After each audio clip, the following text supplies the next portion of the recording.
gaya nito, ayan. Ito yung ano, si Sir Jerome na nakakakilala sa akin. Parehas kami. Sige. Nice meeting you, sir. Parehas kami ng motor. Tapos yung motor niya 2015 din. Pero yung kanya nakakuha na ng 18,000 kilometers. So Bata pa. bata pa ako, sa bata pa. Kasi 9 years na eh.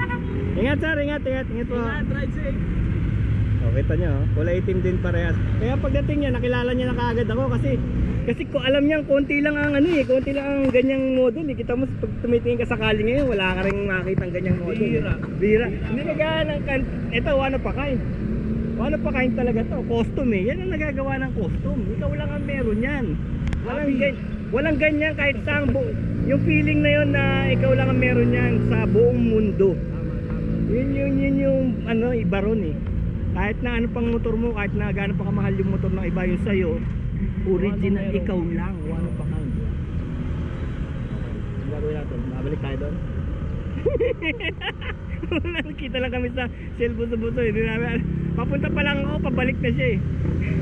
Pauwi na. Pero hindi naman talaga ginagawa ko rito, nangahanting lang ako ng mga kilala. Siyempre matagal na rin tayong rider eh. Okay, peace out.